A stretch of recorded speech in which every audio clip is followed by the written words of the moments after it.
Boys and girls, as a part of lesson 10.9, I think it might be a good idea to first review what some extra division problems. So this would have been something we would have possibly printed and passed out and got some additional practice.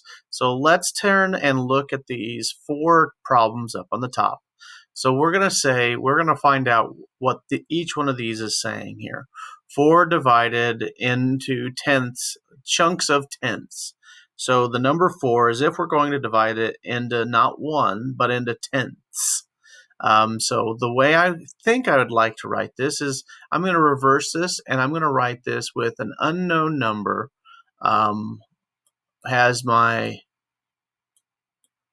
we better use n times 0.1. Those are our two factors. We have 0.1 and we have an unknown number. But when we multiply those two numbers together, we get 4. Well, what is it that we can take times 0.1 and end up with 4? We would end up with 40 for our answer. Okay, this is saying how many tenths are there in 4? Well, there are 10 tenths in 1, so that means that there are 40 tenths in 4. Here's one a little bit more complicated. What we're going to do is I'm going to do exactly what I did here. We'll use the letter y. Why not? Y times, and the y is just an unknown number, 9. We're completely taking this number backwards. Here's our two factors, the 9 and this unknown number we call y. Y times 9, and we get 0 and 36 hundredths. Oh, well, what is it that we could take times y, and we would end up with something that has the hundredths place value? Well, I know that 9 goes into 36 4 times, so I'm going to go ahead and write that here. But if I take 9 times 4, I get 36. If I take 9 times 4 tenths, I get 3 and 6 tenths. So that must mean that I need to take 9 times 0 and 4 hundredths to get 36. This could also be looked at this way. We could add 4 hundredths 9 times, and if we had 4 hundredths plus 4 hundredths plus 4 hundredths 9 times, we would get 36 hundredths. So how many times then? This is a little bit more complicated. This is good. Switch my colors just real quick. How many 5 hundredths are in 8 tenths? Well, if you've been listening to some of the other things I've said, I would prefer to call this 80 hundredths. I'm not changing the value. I'm just changing the number slightly. So we'll first of all go ahead and take a look at this, at reversing it like this and making it a multiplication problem. We have 0. Oops, we're going to use P. P times 0 and 5 hundredths.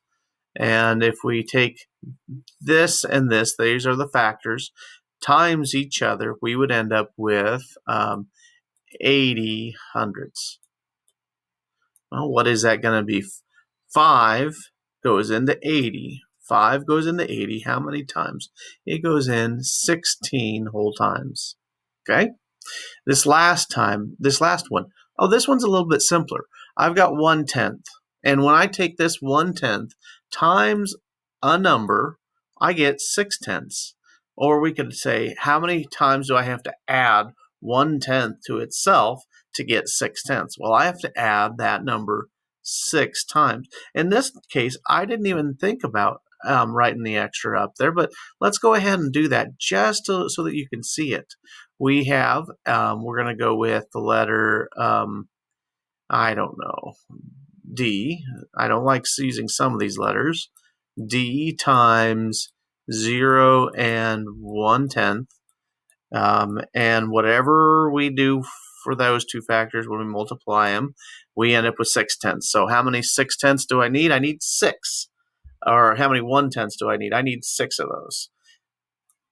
I'm going to go do 3 more, and I'm going to utilize a different strategy for each one of these. For this one, what I'm going to do is I'm going to turn this one into a fraction. I say this number 2/10, and so this is how I can write this out. 4 divided by 2/10. And this is going to help me solve this problem. This kind of goes back to our last module where we were working with fractions. So what do I have to do first? I'm going to go ahead and first make this 4 into a fraction where I put a 1 below it. That's 4 wholes, 4 over 1. I take and I change my division to a multiplication, and then I'm going to flip this number upside down. I've got 10 over 2.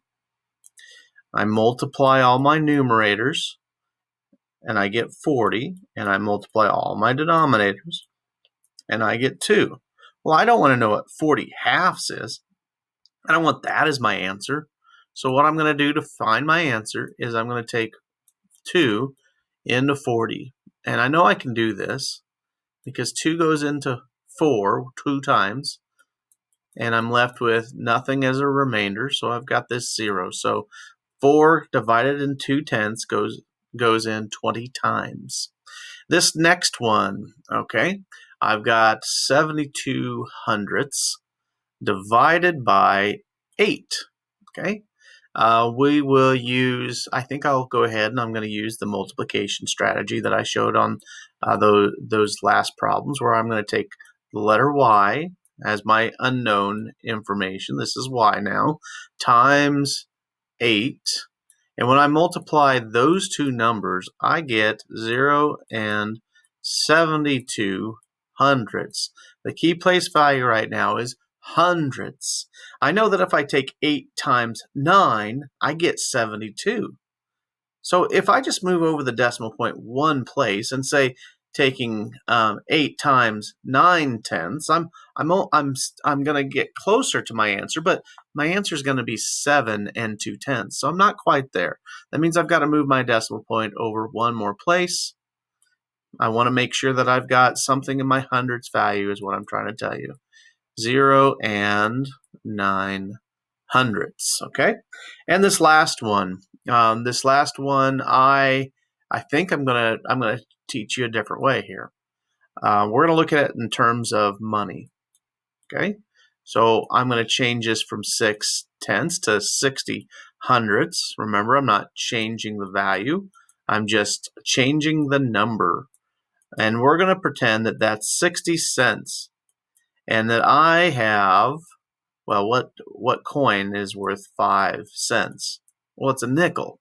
How many nickels are there in 60 cents? I could get there by counting my 5s, and if I do, I can get to 12. Hopefully it helps for you to see that there are more than one way that we can get to our answer, but we can get to the answer in each one of these situations.